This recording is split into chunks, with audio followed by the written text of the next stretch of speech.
but I'm made in Ghana. You can take me to Lagos, but I'm made in Ghana. Hey, oh, hey. Many thanks for staying with us, and if you're just tuning in, you're live on the Focus on Z101.9 FM. You can listen to us around the world on www.zmultimedia.com. And if you want to join us on Facebook, on X, or on IG, you can join us on ZFMGH. And if you want to join us on YouTube, you can join us on Z Multimedia. You can send your comments, your contributions, or your questions to our WhatsApp line 0544321019. 0544321019 or 03039566641, and we shall take your questions or any contribution you're bringing. Now, for news around the world,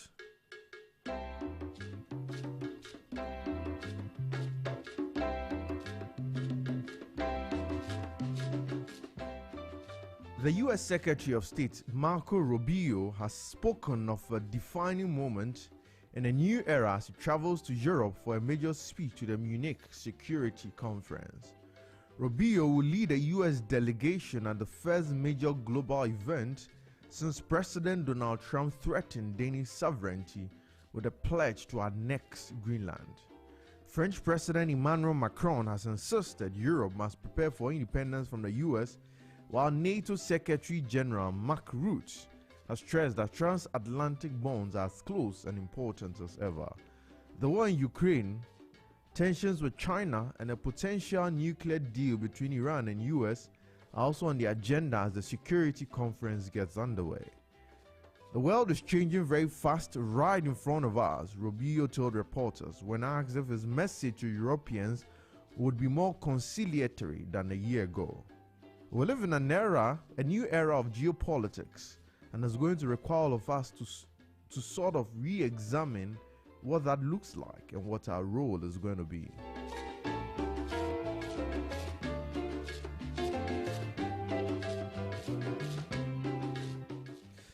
Also, the Indian High Commissioner to Ghana, Manesh Gupta, has inaugurated Ghana's first modern Ayurvedic clinic at the AIMS Hospital in Tesano, marking a significant milestone in the country's integrated healthcare landscape. Mr. Gupta, accompanied by his wife and the guest of honor, Mrs. Nimesha Gupta, formally commissioned the facility, symbolizing a significant step in strengthening Ghana-Indian cooperation in traditional and integrative medicine. The unveiling ceremony served as the central highlight of the event, witnessed by healthcare professionals, government representatives, and leaders from the traditional medicine sector. In an address delivered on his behalf by Ms. Doris Adabasu Kuono of AIMS Hospital, Dr. Krishan K. Kapoor, founder of the clinic, reaffirmed the facility's commitment to patient safety and regulatory compliance and evidence-based service delivery.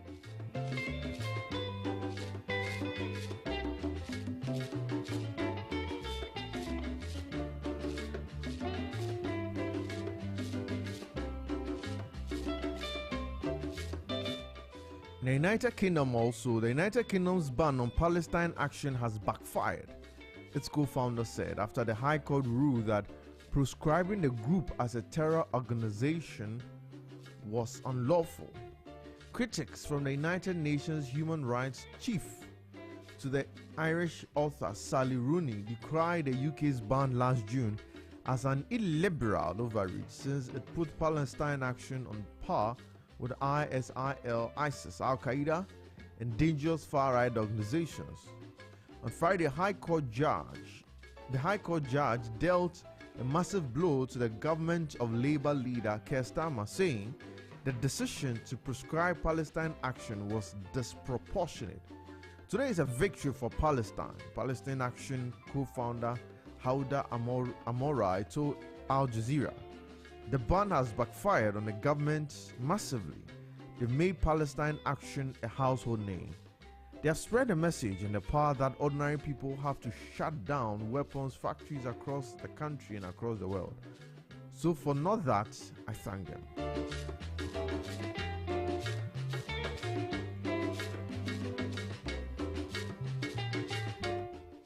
The government of Ghana also has announced plans to restructure about 5.8 billion Ghana cedis in legacy debt owed by the Ghana Cocoa Board to the Ghana Cocoa Board to the Bank of Ghana and the Ministry of Finance as part of sweeping reforms to stabilize the cocoa sector. Speaking at a press conference in Accra, Finance Minister Cassiel Atuforsen said the government will seek parliamentary approval to restructure the debt in order to restore Cocoa Board's financial health and improve its balance sheet. Government will seek parliamentary approval to restructure approximately 5.8 billion cedis in legacy debt owed by Cocoa Board to the Bank of Ghana and the Ministry of Finance as part of measures to restore stability to the cocoa sector, he said.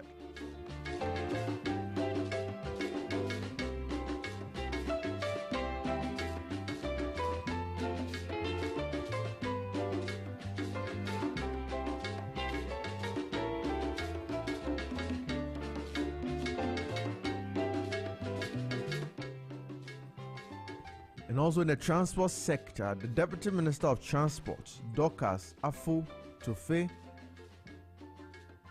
has urged management of the Ghana Airports Company Limited to adopt innovative strategies and fully utilize the vast airport lands and facilities to generate additional revenue. I'm here to encourage you to be more innovative and look beyond just aircraft operations and fully utilize our airport land and facilities for commercial purposes, she said. She said leveraging the available space for commercial ventures will not only increase revenue, but also create jobs and support the government's 24-hour economy and research agenda. She advised on Thursday during an official tour of the Ghana Airport Company Limited and the Ghana Civil Aviation Authority as part of a familiarization visit to agencies under the ministry. The visit was to understand the operations, appreciate the work being done, and learn about the challenges confronting them to help improve performance.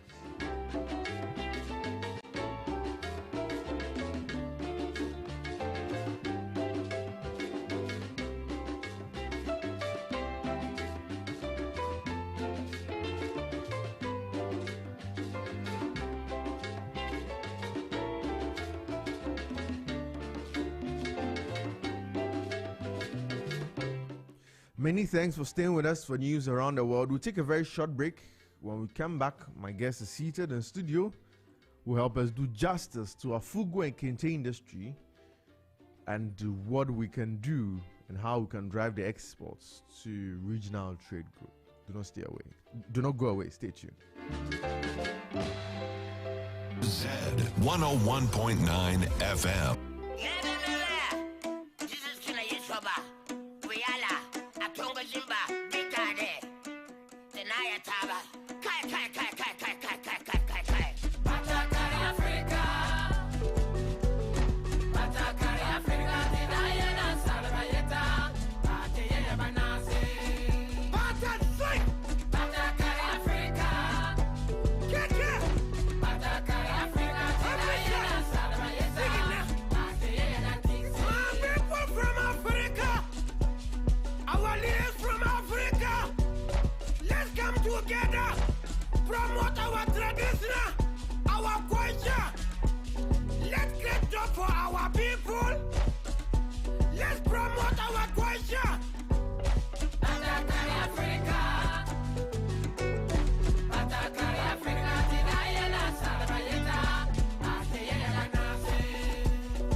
Our handmade. Let's get up for our people. Africa. King himself.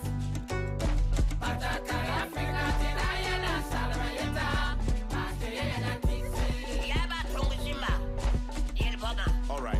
Oh, tell them, brothers and sisters, it is nice to see our own people wearing our own culture. Some call it bana, some call it fugu, some call it dansika, some call it kente. Let's try to promote our traditional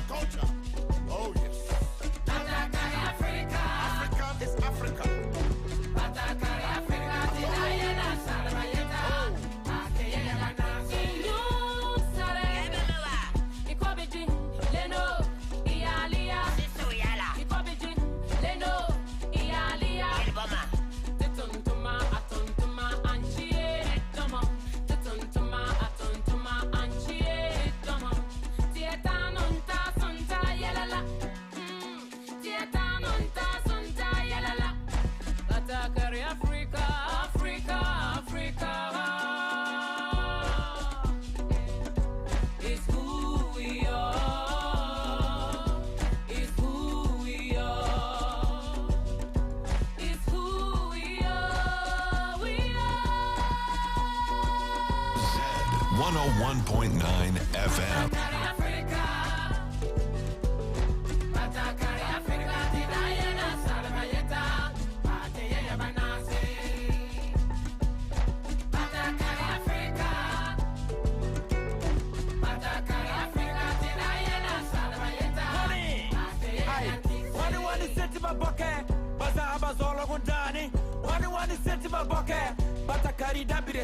Everybody go fit to wear. I feel like aware, you for be aware. Big God and the king yala. The four no in heroes la bala. So pay any pop, you beat big God and funny.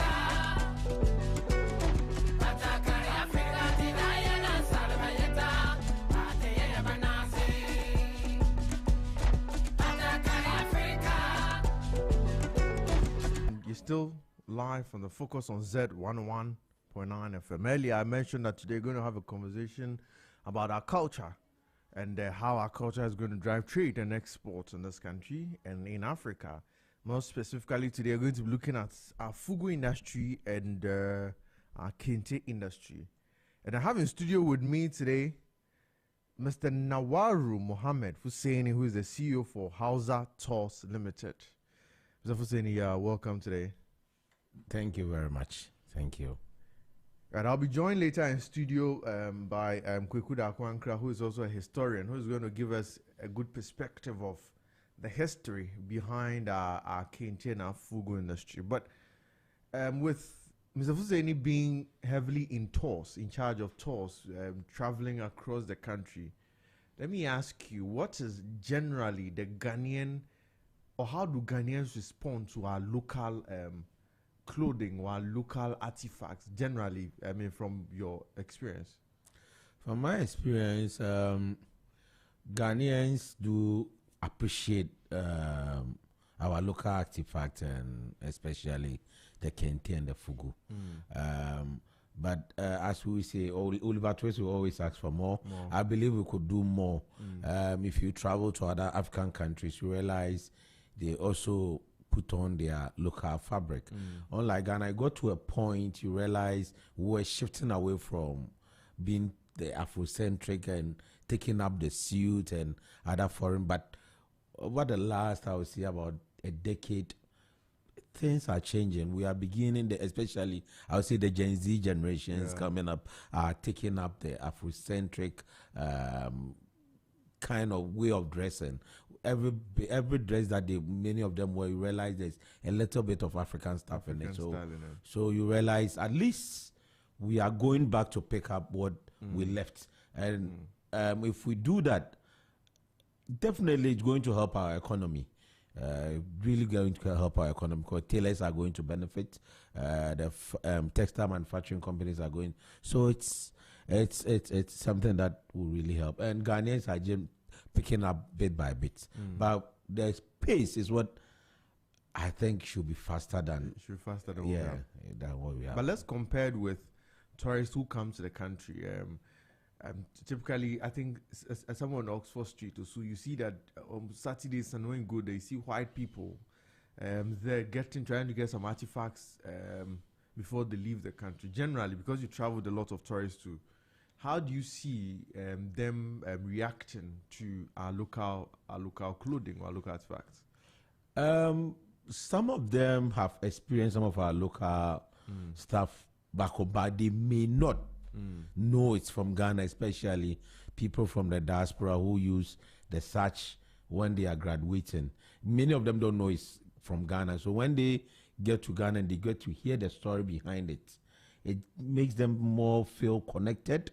And especially when they hear it's something for royal, something, they get more affiliated to it. So many of them buy into what we have. They really appreciate what we have. And sometimes when they come, they feel more at home seeing what we have and seeing the creativity of our people. Because when they tell you this is hand-woven, they begin to be so. And they also imagine the amount of time we also spend in weaving this kente and bringing it together in strips and then bringing it together. They become very surprised and they tend to appreciate it. So the more they wear, they feel like they are wearing history. It's not just something they Their bought, clothing. they are wearing, but they are wearing history. They are wearing something that they also call home, because they see Africa or Ghana as a home more than just coming to visit and going back. But from the side of our producers, those who produce these artifacts, do they see it that way? Do they see it the way that our foreigners see our artifacts? I would say yes, because you go to our center.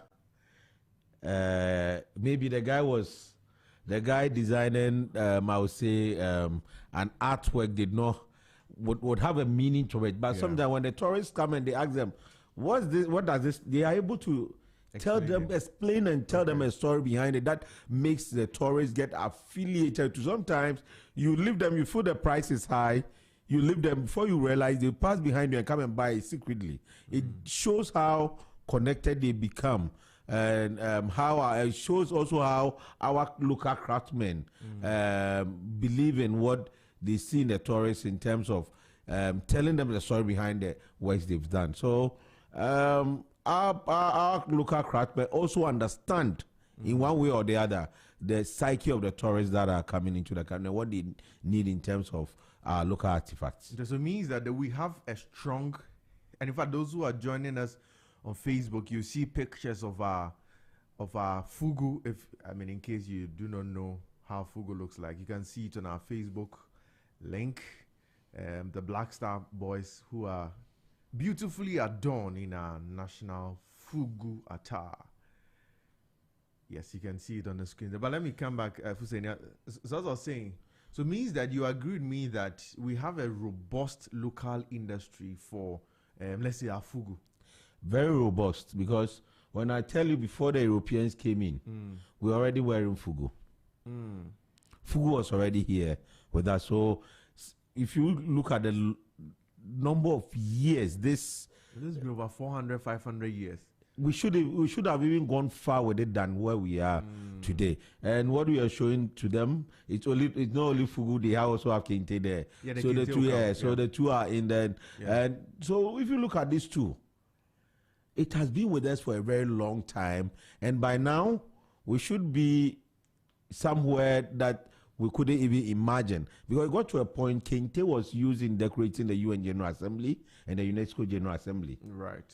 So it tells you how far our local textile or artifact industry have gone.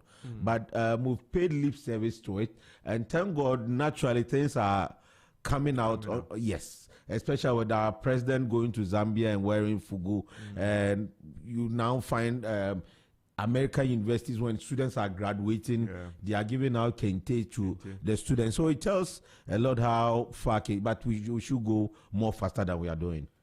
Right, and I think on the screen also you can see the weavers of, this is fugu or kente? This is fugu. Fugu.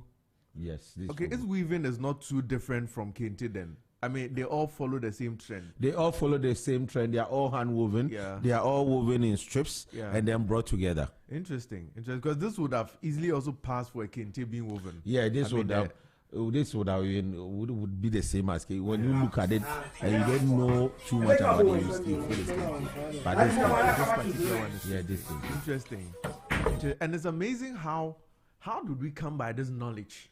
So we know that we could do, because this is purely traditional knowledge. This is purely traditional knowledge, and how they come by the loom, how they even manufacture the loom. Exactly. And with the kente, your legs and your hands and your brains are all working.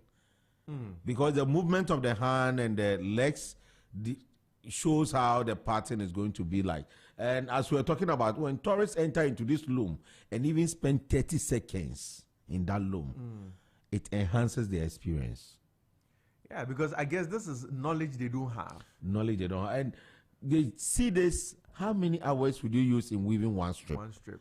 And the main strip, they say, is about 6 to 12 years to get that big one that the men used to cover them. So it means it's going to take a very long time.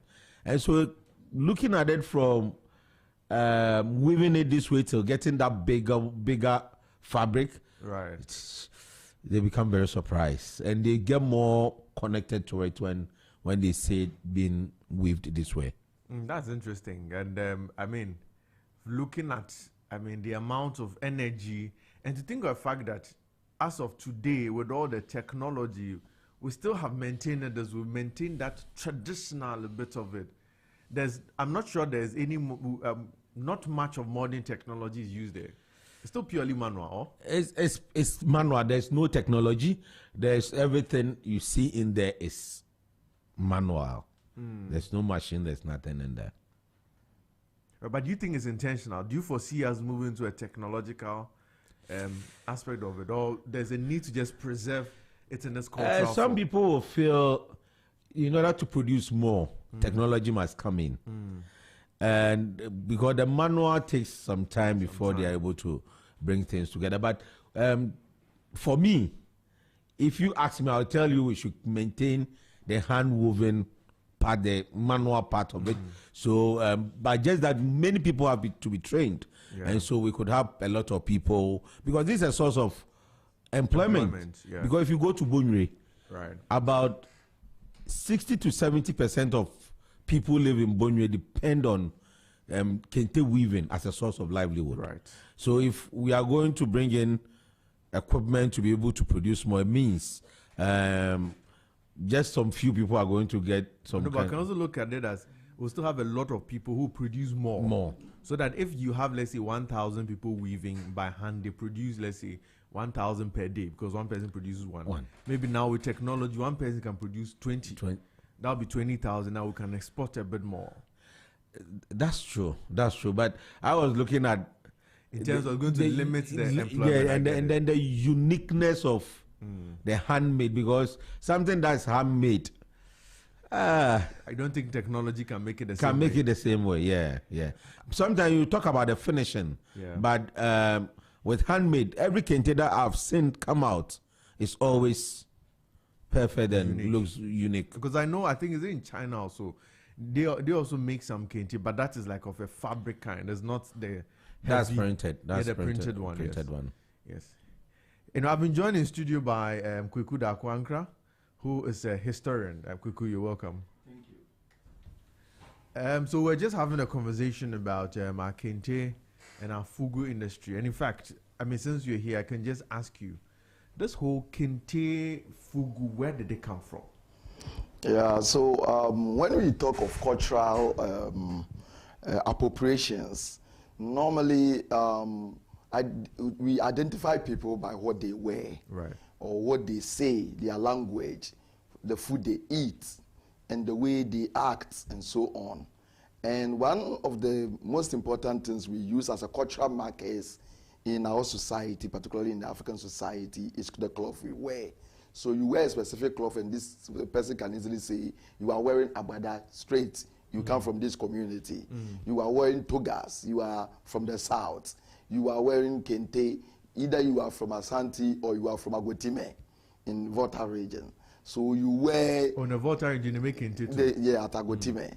Or if you are also wearing, let's say, batakari, normally within a Akan society, it is what the Asafo warriors also wear, which is an appropriation from the original fugu from the north. So the fugu too, then we are talking about the northern enclave, what is now Savannah region, the northeast, upper west, and upper east. These are the areas that also it is coming from.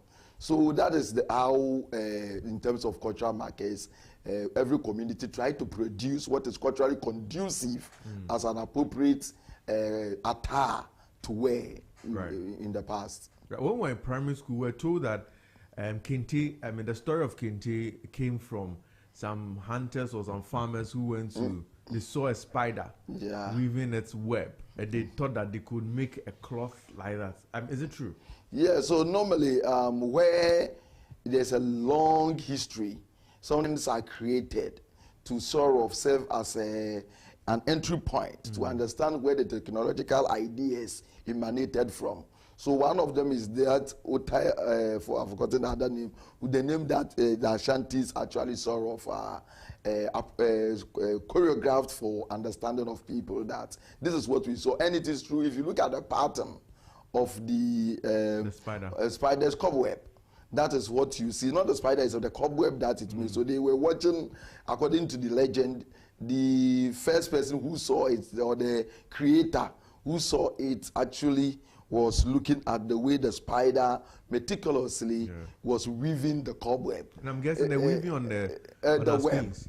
Yeah. I mean, it follows that pattern. It follows that pattern. So you see that it is quite methodical, and you don't rush to do it. When you become best, you do it. So that is the way, according to the cultural origins, it emanated from. So we've come to also accept it. And it is quite unique too. And as you yourself were showing, if you look at the video, it follows that pattern. So that is it. There must be origin for something. You see, human beings look at its nature. And then nature has a lot in its belly that we need to trick it to give out. Then we use it as inventions for the betterment of society. Right, absolutely. So the kente we have today, or the fugu we have today, has it been the same since antiquity? Has it been the same way, or has evolved over time? So things evolved. You see, the colors, the quality of the yarn, and so on have changed over the years, because in the past, the way you even get the yarn out, you may not have it more filtered like the way we have today. When the yarn, what do you mean? For the thread that you used to do. You need to take it out of the cotton, okay, first, before you get the thread, and then you use it to actually weave. So most of the things that we use to weave are mostly from cotton, not from any other appropriations. And that is why it is unique to specific area. You know, where you have certain productive materials for certain finishing products, you see that is what you rely on. I mean, if you want to do palm oil, you need to have palm fruit in your community. So we see where geographically where the cotton is actually there. If you go back to in history, as a result of abundance of cotton in the northern region, the colonial administration came out with a Gonja development project based on cotton production. Unfortunately, they couldn't push that agenda because their focus was not in development of the northern region, but to use the northern region as a recruitment zone to get the people down south to come and work in the locality. So the idea of trying to create the cotton economy within the north was aborted. What I'm trying to say is that once they have the cotton in abundance, that is what they use as the thread for all this kind of beautiful fugu that we have. And from depending upon areas, how do you call it, the weaving is coming from. If you look at the northern region, or how do you call it, Savannah area, northeast, their sort of cloth is very heavy. That heavy type that you wear, you know, it weighs you. And then you look at the upper west, they have a more colorful sort of fugu. And then you look at the upper east, they have the very warm kind of it. So from the various areas, they all try to appropriate different style to differentiate them from other weavers from other areas. Right, but don't the colors, you mentioned colors, don't the colors and the style of the clothes also communicate something? I'm told fugu, for instance, a chief may not wear a short sleeve fugu. In fact, I realized recently that some chiefs wear about 10 of them at a time, which also communicates something. So do you think the clothing itself is a form of language? Yeah, every clothes you wear, it speaks. As I said, first, it shows your origin. And I've talked about the style, the way they weave it to communicate the towns or the communities they are coming from in terms of Savannah, Northeast, as well as Upper East and Upper West. These are all a way of trying to show you. Then it comes to individual wearing. Sometimes people will also order some. What we have not done in Ghana, with specific reference to the northern study of fugu, and which I found the Ashanti Kente weaving unique, is that if you go back to Ashanti history, particularly the examples Rattray gave, when he studied the Ashanti Kente, there are instances specific chiefs order specific weavers to weave specific things in accordance with their own template or in accordance with Edinkra symbols, the kind of type they want. And when they wear it, it becomes abrempong Ntoma. Oh, you see, so those words are for specific people. There is specific kente if Asantehene is wearing. No other chief can wear it. Like that which we have on the screen. Yes, and so on. So these are for him alone. And then other chiefs also have their own style and their weavers that weave for them. What we have not done in the northern study of Fugu is how specific royal households have also penetrated and have certain specific Fugu that they also wear and that they have their name on it. So in Asante, you know, every Fugu, every Kente has its name. And that is the kind of thing sometimes we want to see in the study of the Fugu itself, because back in the day, Fugu, people didn't pay attention to it. All as a result of issues of resources, the issues of, in terms of the, how do you call it, the history of the country itself, how the northern territories came to be part of it. So certain things were not recorded in terms of educational infusion.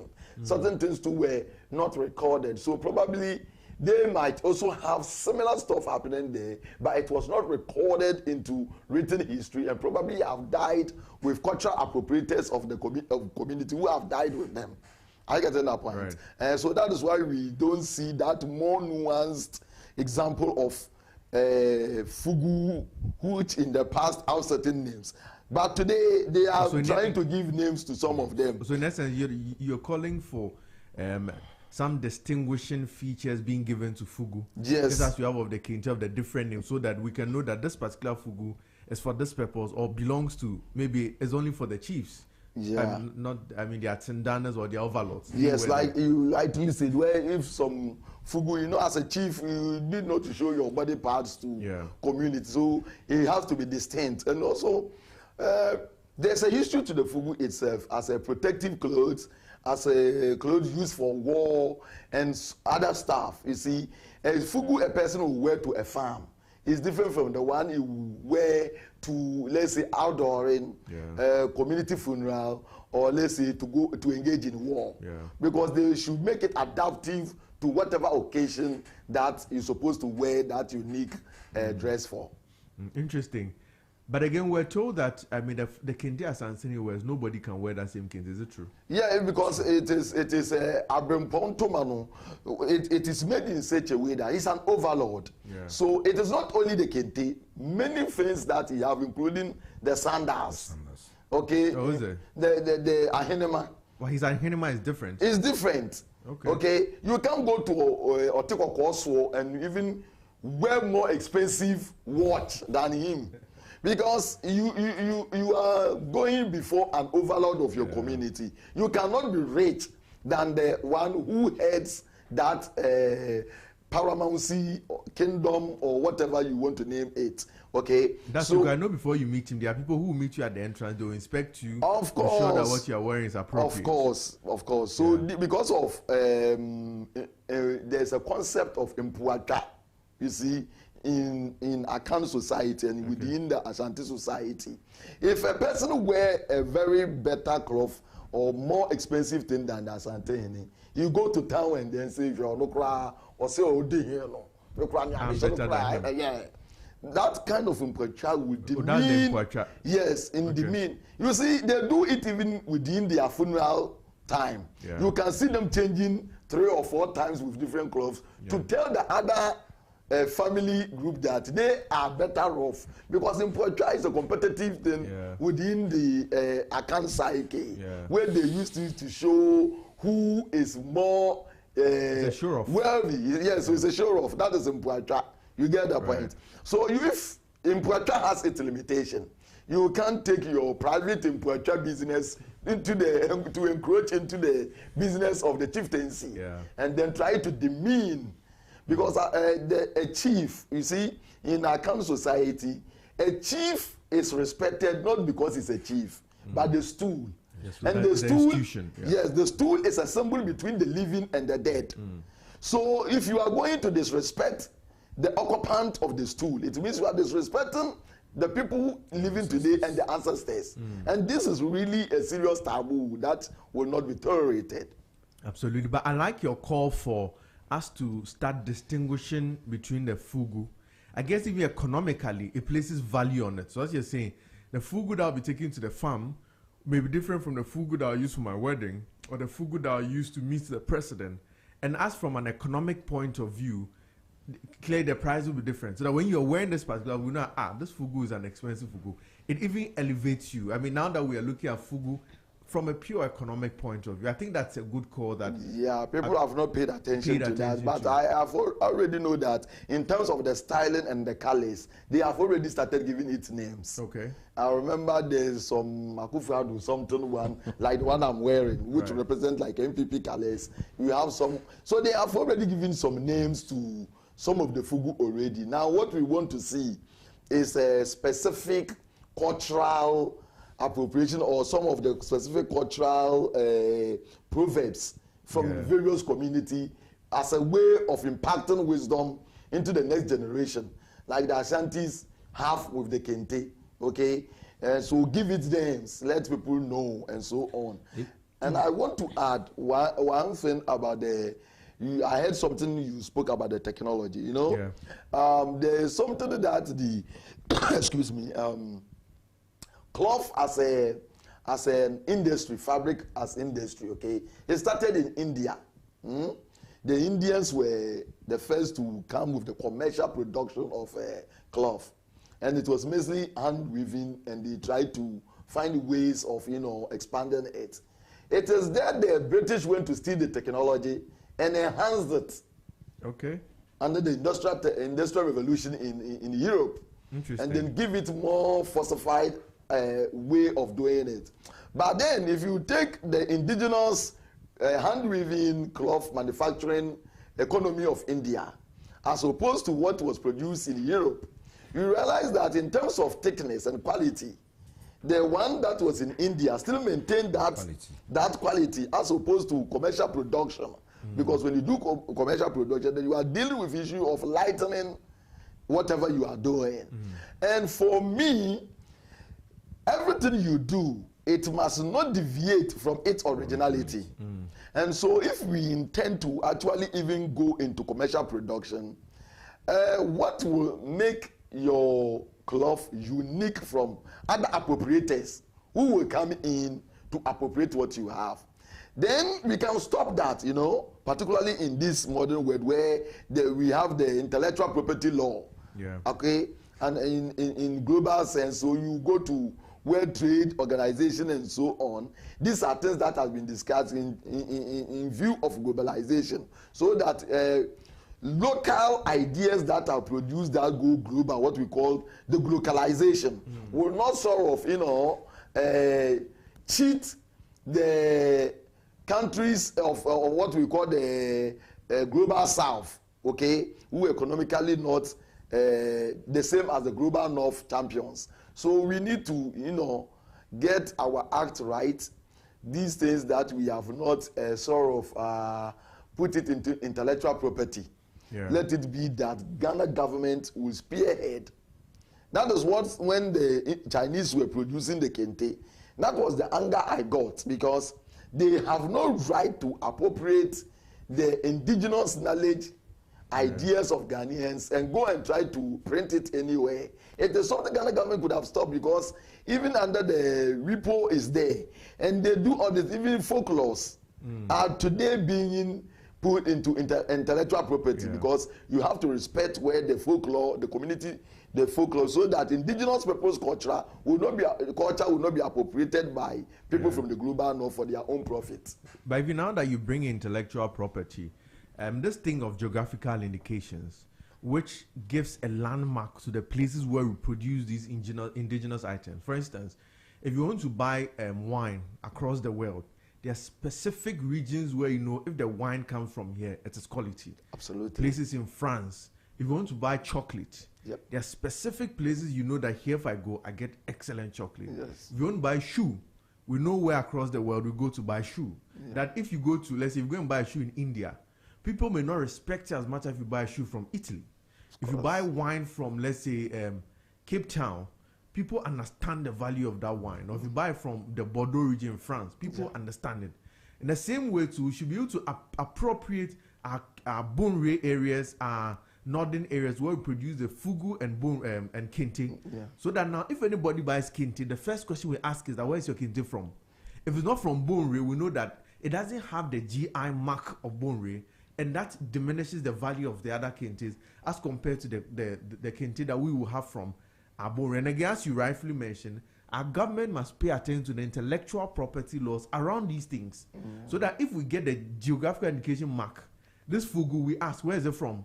You say, oh, it's from Tamale. Immediately, we know this is quality. Thank you so much. Because, you see, this whole Zambian teasing has really opened a new avenues for us to, look at that in detail. traverse into certain things we didn't pay attention to. As you yourself were explaining, I could see you yourself. This is something that has opened your eyes immediately, and you have also thought of it, that this is something government should look at. But it's something I've been advocating for ever since, that we have unique, even shea butter.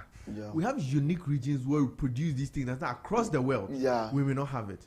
Why not focus on and there are laws to support it, the geographical indication. Just get a mark, so that when we produce shea butter, if you put that mark on it, if it goes anywhere, the price shoots up. It is Ministry of Trade. You know, for a very long time, indigenous production have not been in the table of policymakers. That the idea is we produce for the local consumption. The idea of sending globally even came as a result of the diasporan connections. Diasporan connections where people come, the white people. In fact, back in the day, if you quite remember, it is African Americans and then white people who come and buy the Betekeli and Kente and take it away. In fact, Fuseni made that point earlier that until about 10 years ago, we were being shy. You couldn't walk around wearing this. The person would think you're a farmer. Please, you just wear fugu for a job interview. Let's see whether you'll be employed. I'm telling you. So I'm telling you. Even today, I'm not even too sure. As you say, depends maybe on your level of life.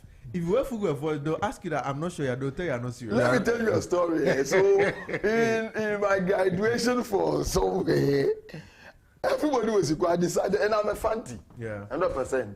But just to prove a point of my conscientization, I just wear how do you call it, fugu, and I went. And it was my northern brothers who were in court who were even angry with me. Why are you odd one out? So you see, wear suits. Yes, why wouldn't I wear suit? And I also come from a house where if I wear coat, my uncles, fancy because education has been there for a long time. If you sort of want to wear European style things too much, they laugh at you.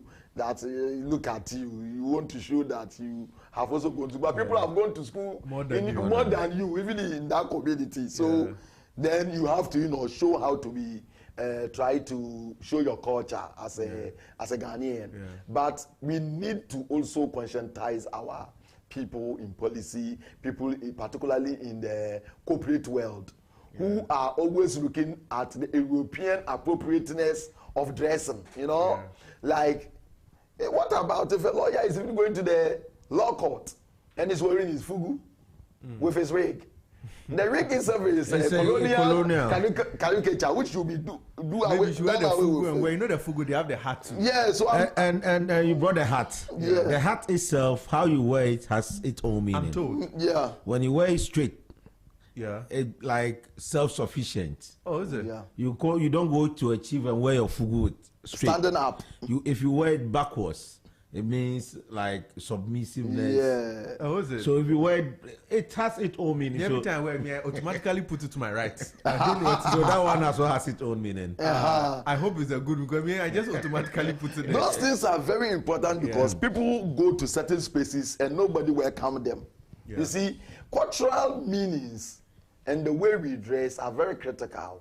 You see, until I went to University of Ibadan conference, and there was a South African lady who was talking to Islamic cleric, and the hair was on, he has nothing. Whenever the lady present the paper, the Islamic cleric, who is the chair of that particular panel, will not mind hair.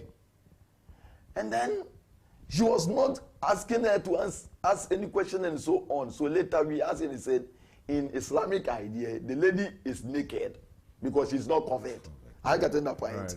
So cultural appropriateness of knowing how you dress and where you are going is very critical. Yeah. So sometimes you go to a space and you greet and nobody is minding you. You don't understand because you are being offensive, but you think, oh, people are wearing this, people are doing this, so you are going to do the same. So as he has brought it up, it is also important. Education also goes to how any accompaniment with the fugu, if you want to put the cap, the way you also put it out, so that you don't go and disrespect certain elders in the society. Because culture, whether we like it or not, people think culture is not important because we are in the globalized world. Culture is very important. Even language. It is at the language, foundation. the kind of words you use. You see, Chinese revolution and Chinese what have become today is all grounded on culture.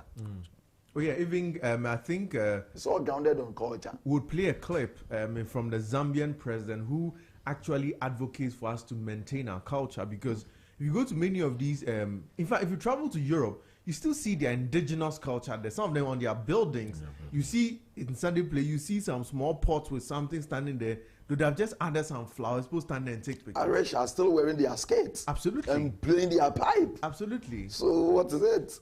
Absolutely. Hussein, you wanted to say something.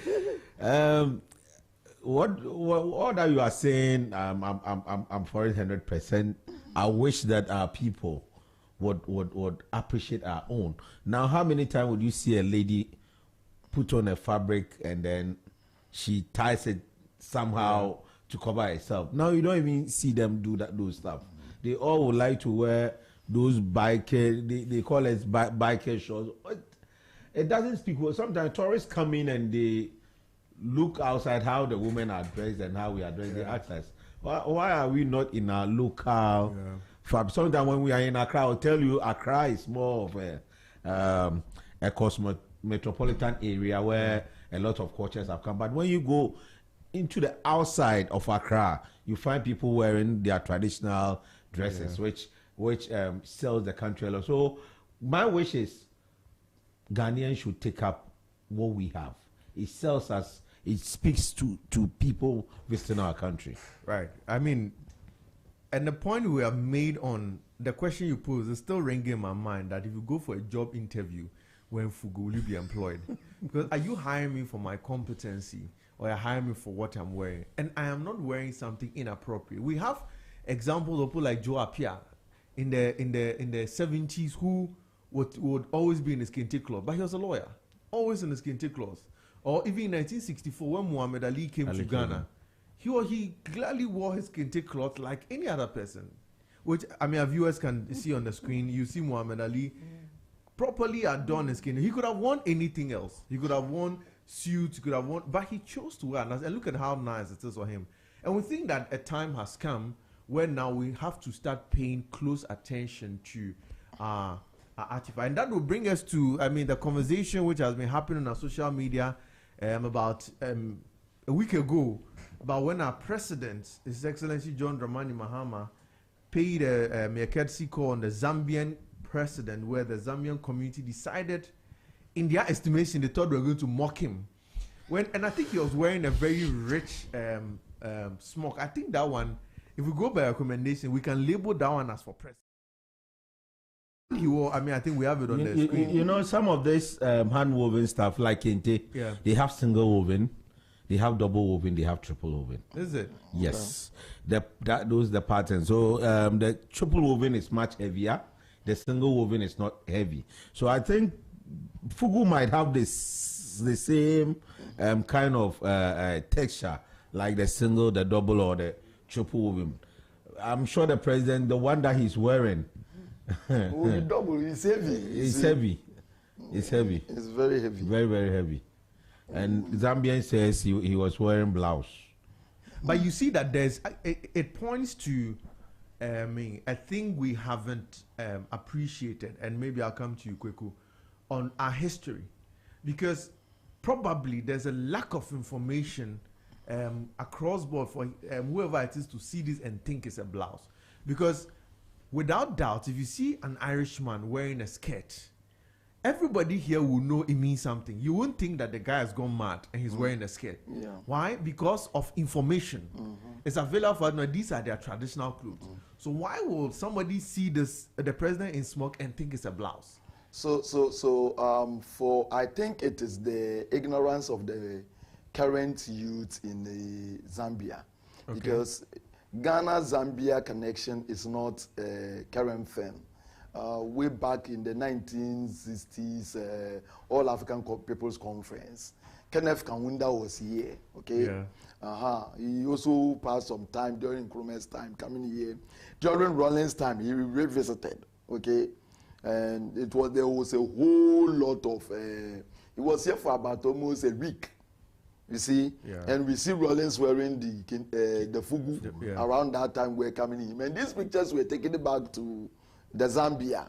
So it is not that the Zambians are not even unaware of it, but times have passed, and the issue of Eurocentric thinking is really gaining grounds across Africa, that everybody think that we all have to do the global, sort of thing.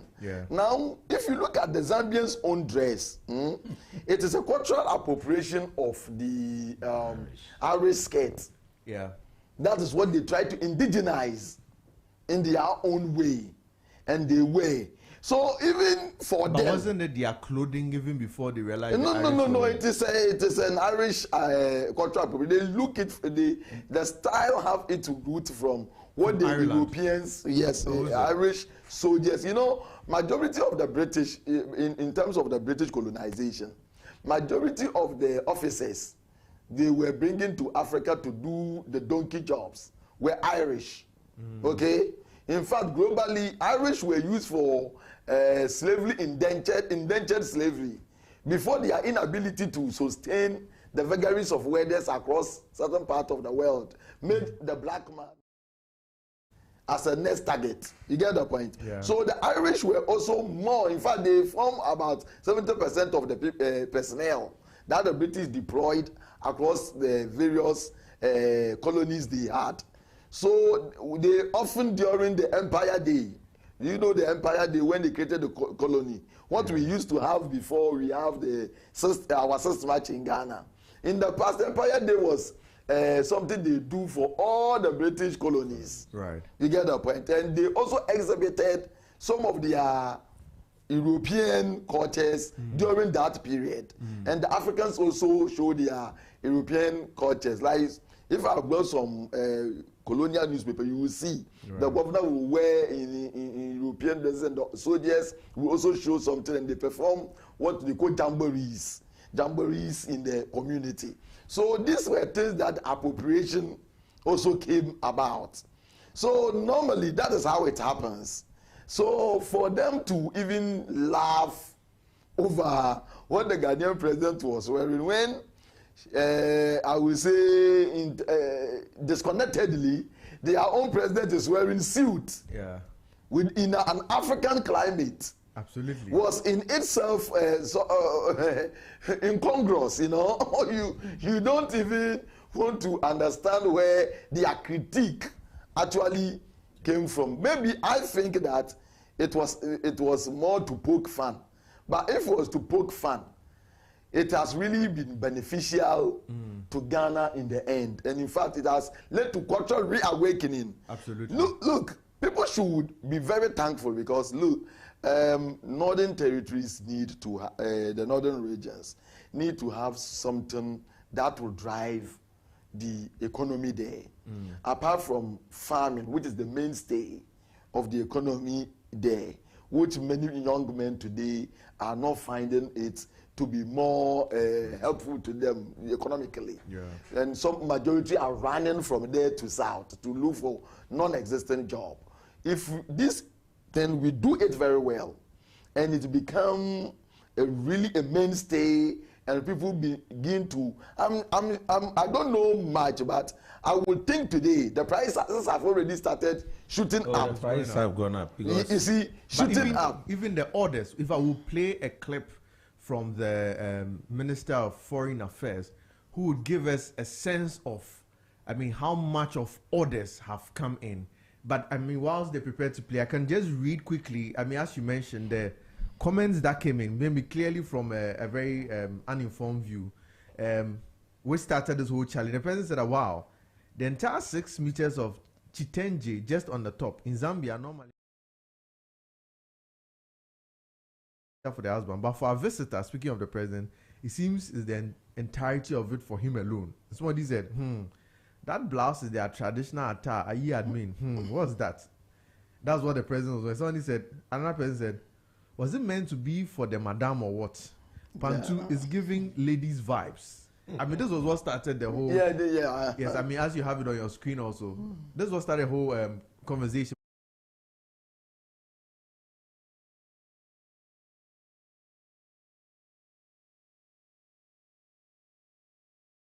Action has given to us. The fugu is in such high demand that I hope that our young entrepreneurs, the fugu weavers, will take full advantage of that. Indeed, virtually all the foreign ministers have asked that I do a presentation to them at the next meeting when we, if I knew that it would have been in such high demand, I would have come with truckloads of fugus. But it's not too late. We have the media coming up.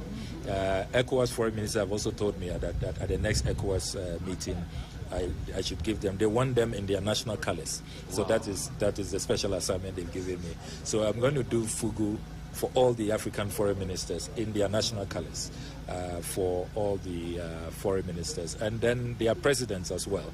And we are going to Zambia next month for a fugu and kente trade exhibition because there is so much high demand. My counterpart keeps calling me, where can we find the fugu? Where can we connected them to some delivery companies, but they say that the quantity. So we're going to have a huge trade fair. They've given us their biggest trade exhibition center, and that's where we are going to do the fugu and kente exhibition. And I think that the momentum is very good internationally. So I've instructed all our ambassadors and high commissions that with the coming National Day celebrations, the 6th of March, they should all organize a fugu and kente fair so that this international momentum, we can all ride on it positively.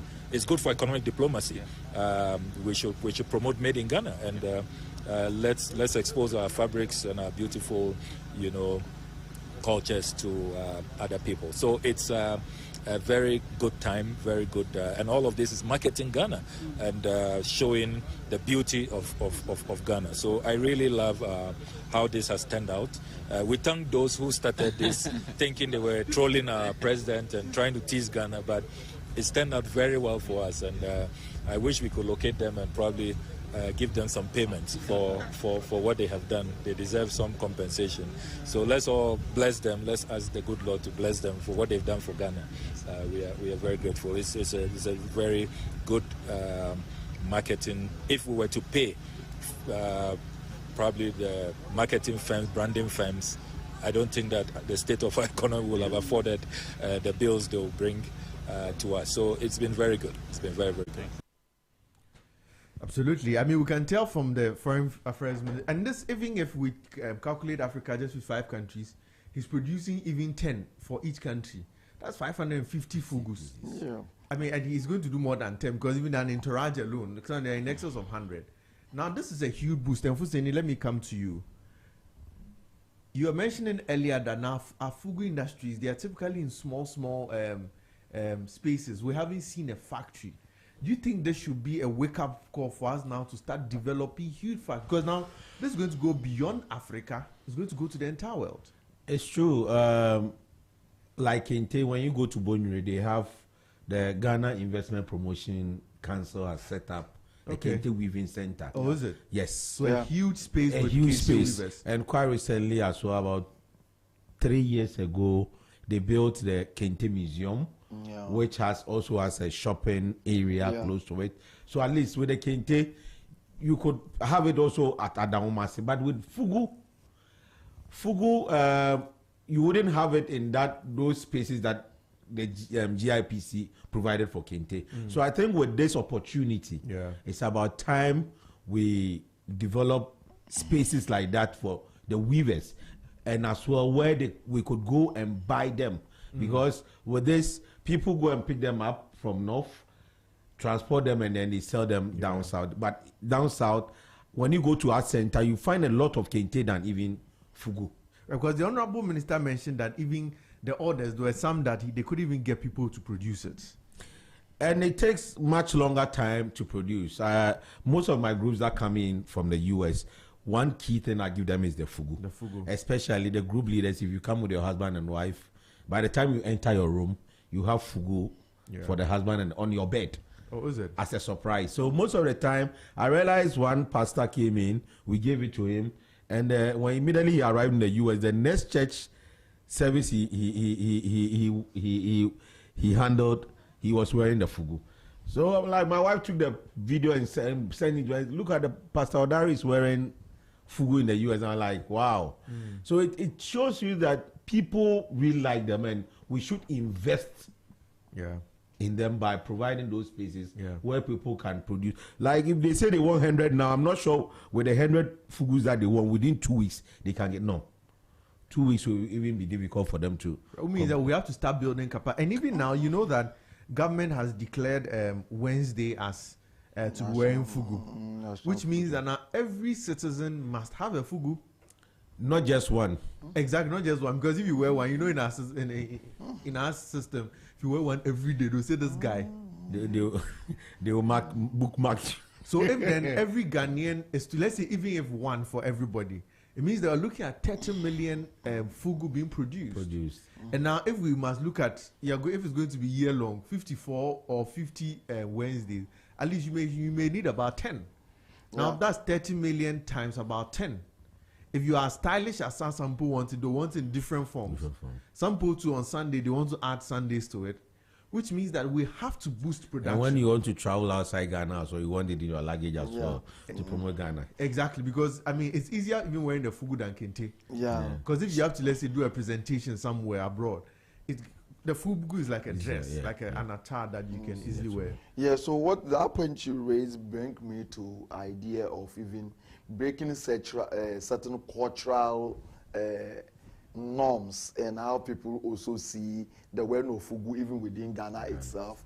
You know, in certain communities, if you were, someone will say, you a northerner, before you are always wearing fugu and so on. So a lot of education must also go on there, that it is an attire that it doesn't matter where you come from, it's so. And there is no need to create any kente, fugu, rivalry somewhere, and it leads to some ethnic rivalry. I get in my point, because people are very funny.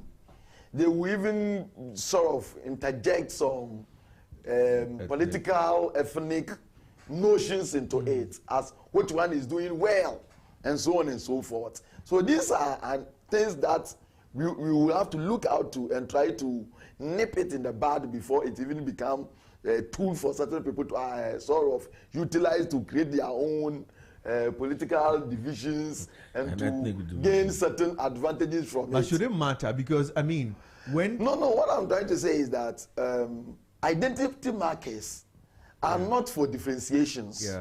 But it's to unite us. No, but if you come to say that when our traditional clothes gained attraction, today if you go to University of Ghana, there was graduation this week. If you go there, almost every lady is in kente. There's no, you can't easily tell there's Ashanti, this from Ghana. It's now become a national attire, which I guess that is what we are trying to push also for. Yes, so people should understand it. My argument is that people should understand it in the same light as we have given it to kente, because we cannot rely on only one product. You know, that is the problem of the kind of political economy that the Europeans left us. That primary production that we have relied upon without any adding any value addition, or even trying to go to any other sources to create additional opportunities. So this is an opportunity. For me, one of the areas that Ghana should rather target more is Nigeria. You see? Because there is an easy connection in terms of northern traits of all of us. So Fugu will easily be identified to any Fulani, Kanuri, Hausa person in Nigeria. Right. Then you can easily get the Yoruba as well as the Indigo to also come, because that is a very divided country, for example, in Nigeria. If Ghana can take opportunity and give them some cloth as something they can all rally around, I think it will work. So even become like a national identity for them. Not national identity for them, because you know the idea of they themselves seeing what this one were. You've never been to Nigeria in terms of certain ethnic convention. You'll be shocked about the way they show stark differences. Something you don't see in Ghana. They are sharply divided. Sharply divided. You will see that if the Igbo come, he and the Igbo guy are moving, the Hausa guy and the Hausa guys are moving, the Yoruba and the Yoruba guys are moving. It is even in academia, when we go to conferences there, when we are presenting people, it shows.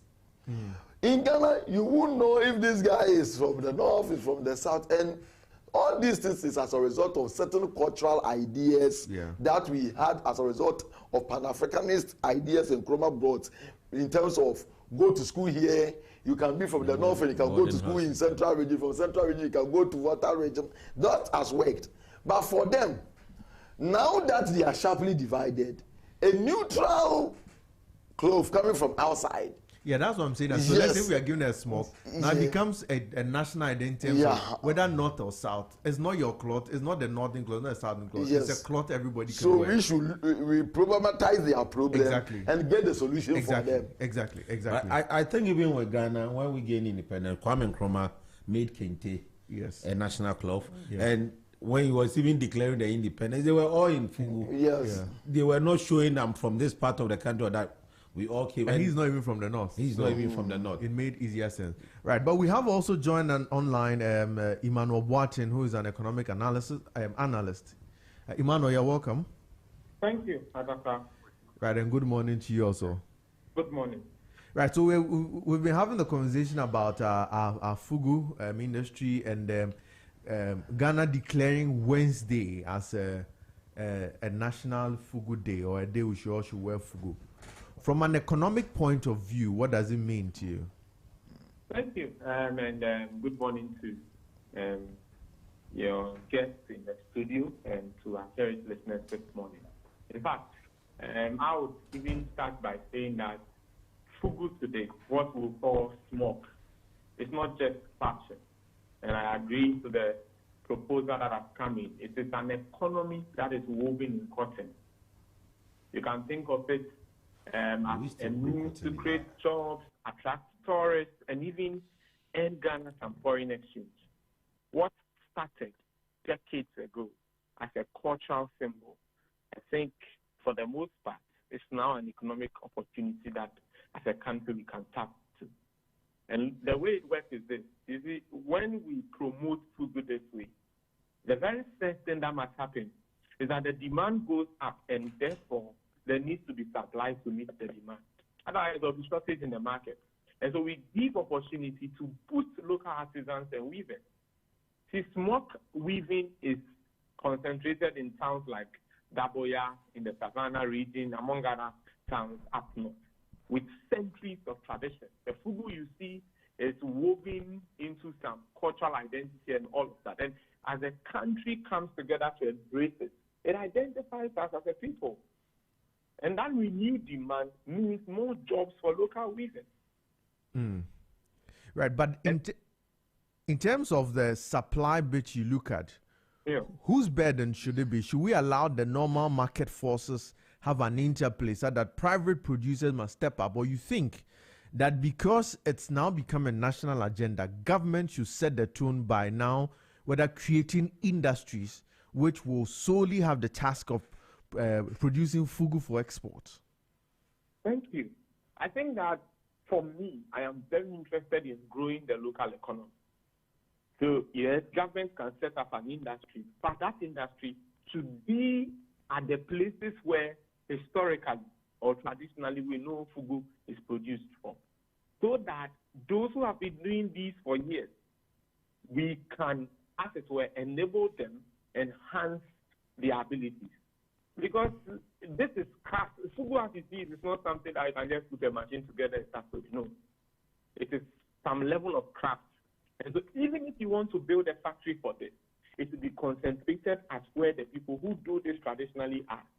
And in addition to that, we can now upscale, train them, equip them better so that they become more efficient. And trust me, so many people would be interested around those areas to, as it were, participate in this. And I think it's going to boost that local economy, wherever you find it. And you will note that, yes, I know somebody may be doing some fugu in Accra here and there, but the concentration of fugu is not really within our urban centers. It is in rural Ghana. And perhaps if this is where we want to go to, which I support firmly, this is also the avenue through which we can now boost local production and grow those local economies to a level where, as it were, we will know them for it, and they may be able to even rub shoulders with cities like Accra. I think so, and I support it. Right, but don't you think that these industries are capital intensive? If we look at growing the local economy, as you have mentioned, looking at the interplay, do you think we have the capital wherewithal to be able to start this off by ourselves? We do. We can. You see, there are so many finance models that this country can run, but of course, we know the obvious ones that governments typically go in for. Yeah. You see, it's about financing, and there are many ways to generate that financing. If this is something we are all rallying behind, governments would be able to find them. And this morning, I don't want to give them many suggestions.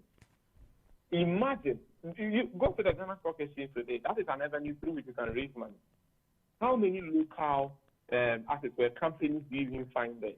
So if you set up a local company like this and you list it on the stock exchange, and the way people are demanding for it, and it will become a major, don't you think people are going to, as it were, purchase such shares? That is number one way you can raise money. Number two, don't you think a public-private partnership could work? Because your whole goal is to, as it were, improve productivity by granting people skills, building, bringing in all the capital, because I'm sure this would mean things that we have not yet even explored, which we need to explore, because what tools can you put together to be able to make these weavers efficient at what they do, to be able to produce more within the shortest possible time? And this may need some machinery and all of that. I think the financing is possible, and I know governments can do it, because see, government have financed certain things that you and I know that perhaps they shouldn't have been financed. And it's not even a question of if. We want to do this, and we should do it, and I know government will be able to do it. Absolutely, and I guess you make a very good call on the fact that you think that these products, we shouldn't move them to the urban areas. We should keep them up Exactly. in these rural areas to also create an avenue of opening up their economy and boosting development. Yeah. But let me ask you, again, with these, with such a brilliant initiative, don't you think that government must take leadership on it? Government should. I support that. In fact, we had the president himself. I think the president has taken it to one of the UN summits where he delivered his speech. Yeah, I remember he did. And he himself noted that the global attention could actually translate into direct income opportunities for artisans. And as Accra, look at Ghana and so many things that we have done to ourselves. Today, and when I did today, presently, we are talking about cocoa and how things are not going well, on and on and on. When we talk about food, it looks like we are almost affected. It's one of the final commodities or final goods that will be exported. This is one of the value added, because it's made from cotton. And cotton is right here in this country. And so this is a value added product that will be exported. And I think they should lead the charge, because many of the things we have depended on for decades, for years, at best, we've been able to just export them at the primary level. And that is why it is always an issue of prices on the global market, this and that. Demand is down. you know, when there is value added to a primary commodity, you become the one who determines the price. Nobody tells you how much you should sell it for.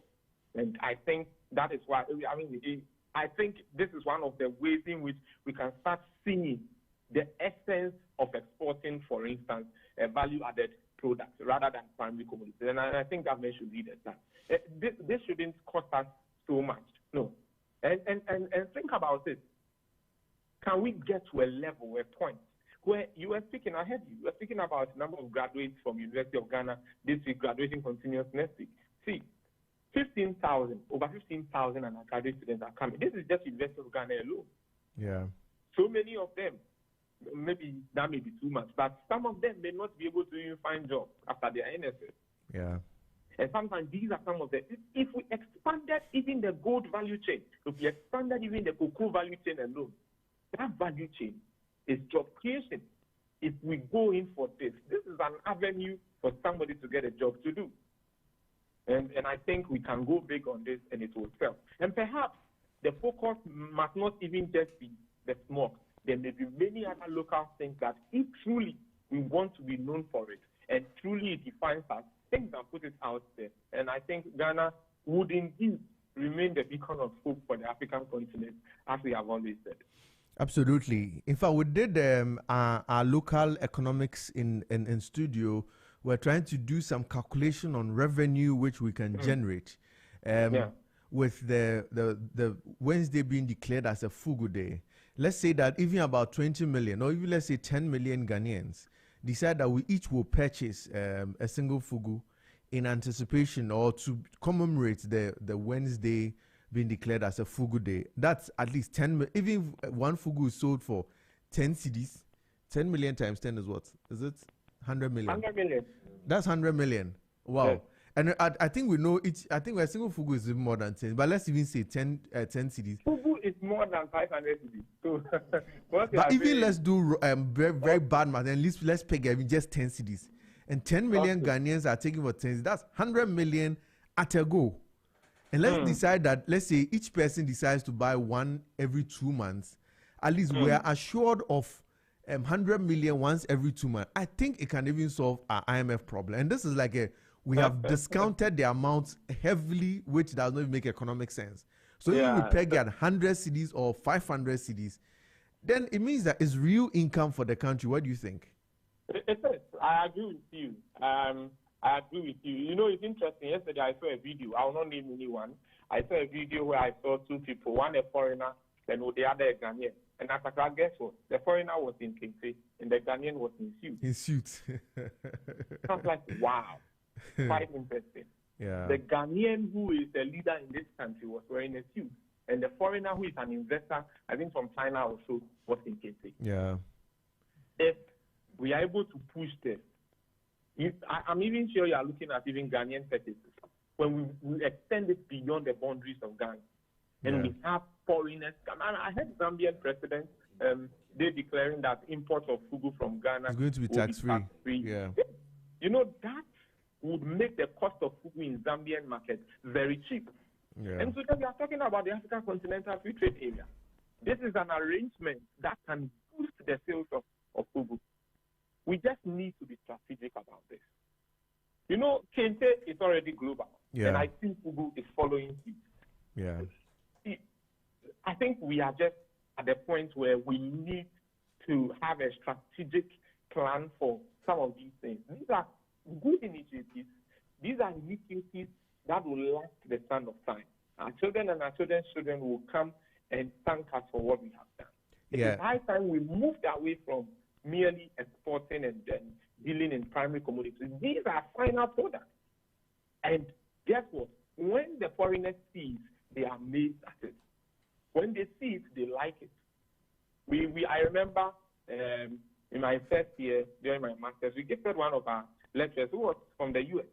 When we gifted him a Kente, he loved it. He loved it. And I saw him wear it when he went to the U.S., posted it on his Instagram, and you can see the comments. And so these are things we cannot, I don't think that we should ignore at all. No. And like you have said, you use a very simple price, but just check. smoke costs between 300 and 800 cedis, and even more. And now that there is a rush for it, as Accra, believe me, the price will even go up further. It is because the supply is limited.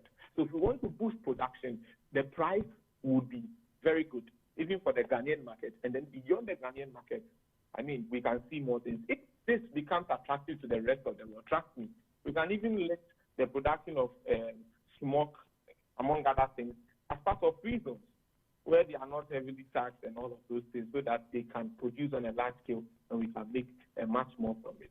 This is possible, and I think that we should be able to do it. You see, if anybody wears kente anywhere on this planet Earth, the source of the kente will always be done, and that is tourism for you.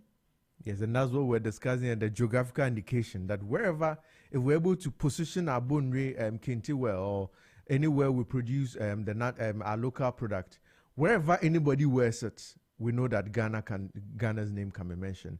But before I let you go, Emmanuel, you appreciate the fact that, in fact, President Kufuor did a good job when he declared Friday as a National African Day, a Friday wear, which gave a lot of prominence to our textile industry. And it's a good call by His Excellency John Dramani Mahama for declaring also Wednesday a Fugu Day. So it means that now we still have Friday as an African wear and Wednesday as our Fugu wear. Emmanuel, from an economic point, do you think we should get to a point where, look, we go purely African? We don't have to tie ourselves, our neck with a tie every day, working in this very hot. Exactly. Yeah, one day maybe we will get there. It may not completely get out of the system. But let's think about it this way. Imagine if every corporate organization, there is a day dedicated for wearing an African print, African attack, a smoke, and what have you. I know the banks have been doing one, and they use football teams. I think it's jerseys or something. Yeah. I'm not too sure. These can be replaced with African print. It can be replaced. And someone like me, I don't know how well you know me, but anyone who knows me knows I am a lover of African print. I'm a lover of things African. It doesn't mean we don't wear suits. But you see, where we place greater emphasis on what is external to us than what is internal to us, that is where sometimes I feel we have a problem. And sometimes we even make it look as though anyone who wears what is hope, indigenous, that person appears somewhere. I don't want to use the word that typically runs through the minds of people. And it looks like for you to be regarded in a certain kind of way, you must even appear foreign. Yeah. And I think that is a big problem we deal with. See, the way our lifestyle, even in wearing clothes, are, it appears as though that is even the way our economy is. When you look at our economy today, let's do a survey and let's go around. Most of the restaurants owned in this country are not owned by Ghanaians. Yeah. Most of the clothes people wear Monday to Friday Monday to Sunday were not produced by Ghanaians. Imports of this, that, and we have left our own heritage. Interesting. We cannot be West. We are African, and that is all we can be. And if there is something African and Ghanaian about us, that we can also extend beyond the boundaries of our country, I think it's high time we did that. And I am all out for it. Not only because of the monetary, as it were, benefits that we will get from it, but also because that is also a way to promote our national identity and of course, to the largest extent, show us. It gives us a certain pride in what we have. Sometimes it's very difficult for a Ghanaian to even identify and associate himself with something Ghanaian.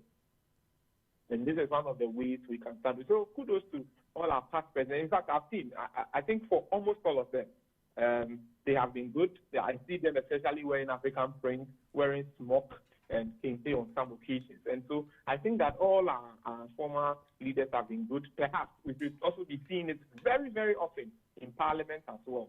And perhaps maybe some people have started talking about even the Supreme Court. Let's see how the months and the years ahead of us would look like. But truly, I think this is the point in time where every Ghanaian actually believes in this dream. And I think it is highly possible. Right. For Parliament, the Speaker of Parliament took a lot of leadership on it. And I guess we are. And I love it for that. Yeah. I agree. All right, thank you very much, Mr. Watson, for your passionate insights you have shared with us. We are truly grateful. You're welcome. Thank you for having me. All right, so on call was Mr. Emmanuel Watson, who is an economic analyst who gave us some economic analysis on Wednesday Fugu Day, which has been declared. Let me turn to Husseini. Let me ask you, we're about wrapping up, sadly, time running. But looking at the fact that we are calling for an increase in production, do you think that we should start adding the knowledge of this production in our curriculum? Because today, if you want to learn how to weave kente or fugu, I'm not sure there's any school that teaches that. It's on the job. Do you think we should start adding it to our curriculum? Definitely, we should start adding it. At least the basics should be added at the various levels. So the tertiary level, even if possible, it should go up to the tertiary level and higher. And also, if possible as well, the government of Ghana, I know Kente has been listed as an intangible cultural heritage by UNESCO. If possible, government should work towards adding Fugu as well to that list, so we know it is associated with our country.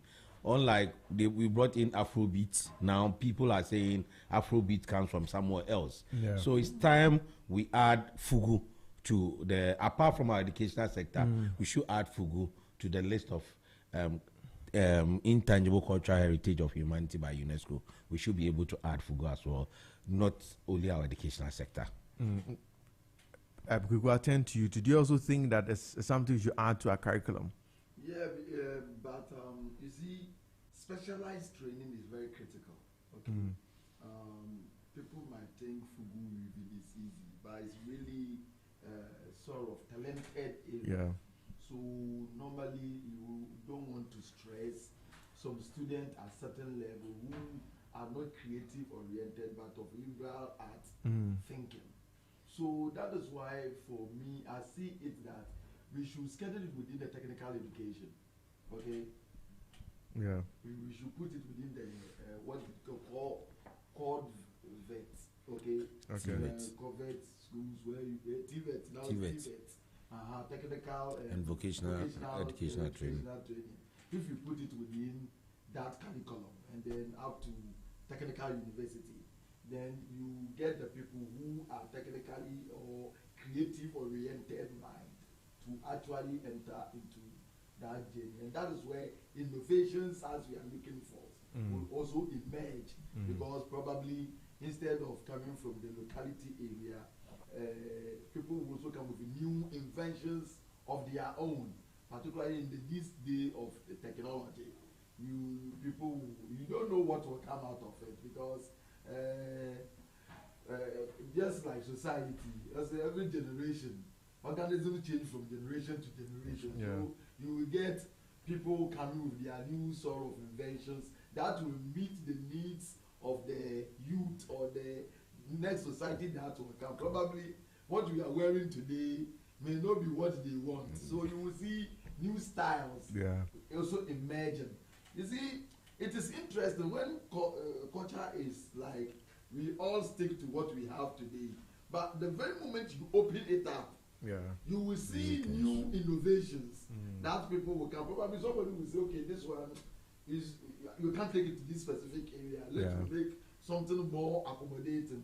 For all you know, women will have the straight one.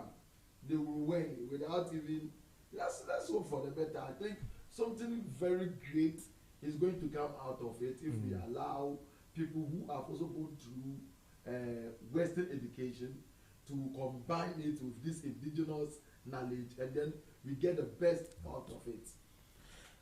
Right, absolutely. Now, as we talk about the fact that we are coming to increase the industry, we know we can't close our eyes to illegalities. People now producing counterfeits. Yes. People now producing that which is not our authentic fugu. What do you think government can do to prevent that? Because if you ask me, in fact, to this day, if I pick any kente, I have to call my mother and take a picture and show to her for her to tell me that this kente, is it authentic? Can even men wear it? or is it solely for women? I do not have that technical knowledge. So, what do you think can be what do you think can be done to prevent such counterfeiting and such issues of illegality? But you give the answer already. You gave the answer already right from the start. I came to sit here about labeling. Okay. With the showing the locality and who is the maker of it. That is how you track counterfeits. Okay. Okay. So the labeling, people might try to, how do you call that sort of thing? Imitate Imitations, yeah. People's label and so on. As we see, some say Yangu, some will say Yanku, and that sort of thing. Just trying to, trying to pass it off. Get it closer to. So what we can do is also now we are dealing with trademarks. Yeah. So certain stamps that can easily be used, you can use your phone to authenticate. You see, now they are doing it in drugs. Drugs that are selling. There's also fake ones around. Yeah. So there is an app where if you buy the drug, yeah, I've seen that app. You use it to say that if it is not coming from an illegal source that have been pushed into it, we need to, because we have not looked into it. If something becomes a real economy that is going to drive a lot of people, give more jobs and opportunities to people. For example, one of the critical things I need to add is that when we talk about the locally indigenized economy, as Martin was trying to say, what it is that if you look at the tourism today, most of the African Americans and white that come, they concentrate on the South. Okay, we can even link the Salaga slave market, okay, narrative.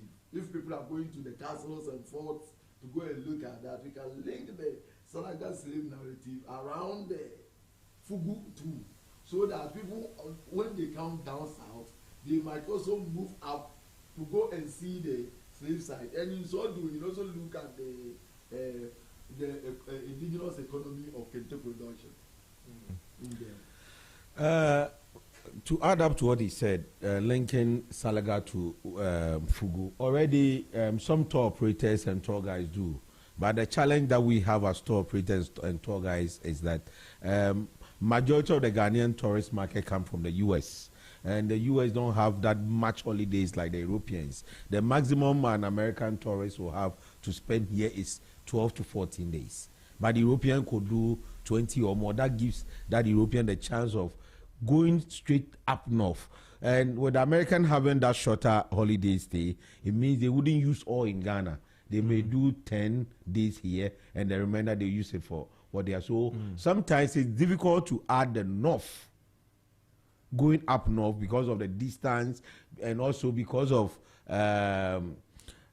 accessibility regarding airline and others. And so most of the time we basically focus on the southern part, unless they have more days, then we add the northern part to it. But you can never say never. We still can do something by trying as much as possible, even though we set up the manufacturing space in the north. We can still have a space where we can sell, like the art center that we have. We could have another space where we could sell only the fugu, like how the lady has the shea butter place. We could have similar something that solely sells fugu. So when the tourists come in, even though they are not going up north, down south, we could see where they make fugu here. There's still space for them. Still space for them, and that could also help. And also to add up to the school thing that you said, already school children are already learning needle art and stuff. So there's some of those things are basics that we could start from. So as they progress, then we add up. And I know TVET quite recently focused more on competence-based skills training, which I was part of the people that developed courses on tour guiding. So tour guide could become a whole profession on its own. I think we could look at something like that where they will focus more on our textiles. There was something done on textiles, but I can't, because I wasn't part of that team, I can't pinpoint whether fugu or kente or all the textiles that we have in the country. So I know TVET is doing something like that, but since this opportunity has come in, they should look more on kente and fugu so we can expand what we are already doing, so the rest of the world can see it, and then Ghana can benefit from it. Absolutely. Right. I mean, we are bringing a. Sadly, I mean, we have our time quickly running out. But let's take your final words. Now, Zambia is declaring that all fugus coming from Ghana is going to be export free. You pay no duty. Now, what advice will you give to all producers and manufacturers? And it's going to be extended because the Foreign Affairs Minister is saying that it's going to produce for all heads of states. Most likely, towards the end of the year, fugu may be declared export free across Africa. Now, what advice are you going to give to government and to the manufacturer who is producing anything that look into the future and that there's hope coming? Thank you. Have you ever seen a kente with a tag? Most of the time when you buy kente, the producers do not put their tags on. I would like to advise them that in order to push their brand, they have to put if possible, put the tags of those who produce right on the fugu. So they are putting what are they putting there? Their name, their phone number. So if anybody wants to order, he can easily have your tag on any fugu and then they can call. Apart from that as well, the government has to do it by putting in the enabling policies that will make it easier for the producers to produce without putting headache on them, because sometimes in Ghana you work, but you work for those who are in power. The policies that they bring in does not support. You can manufacture fugu and at the end of the day you pay almost about 10 or 20 levies. At the end of the day you come back to ground zero. So the government must put down policies, sometimes like the tax free and others, so that the producers can produce more and earn more. Yeah. So I take it right from there. One of the things that has been an anti-trade thing within Ghana is a lot of taxes about things that people produce. If you want to enhance local economy, then you have to remove certain taxes on certain to enable them to, sort of. And then the government itself, sometimes they raise the hope of the people and it becomes a 9-day wonder. This shouldn't be the case, And I said this from some of the economic works that I've read, where, for instance, under the AGWA, they tried to say, okay, there was a banana production in Volta region, if you quite remember, that it should be sent to America. When it reached somewhere along the line, it couldn't meet certain standards. Then it became a trouble, and we have to eat it ourselves. Now that economy even went away. We need to actually have the sustaining interest that if this is what we intend to do, we must be intentional and focused that this is what we want to get out of it, and it is not for some just short span, but in perpetuity, because that is where we have competitive leverage. We have not been leveraging on our skills at the global market. This is the time for us to get something that is organically our own and then use it to make the best out of it for the nation. And that is what we can do. Indeed, we'll have to get that which is our own and use it for the best of our nation. Many thanks to my cherished guests today. I've particularly enjoyed today's conversation, especially on a day where it's a day which is used for expressing love. I can say that we have all expressed a lot of love for our country and for our continent, which we hope that this love will continue to the end. I believe that we'll see a new Africa, and I believe we'll see that new Africa in our lifetime. President Nkrumah predicted in '63, he did not see it in his lifetime.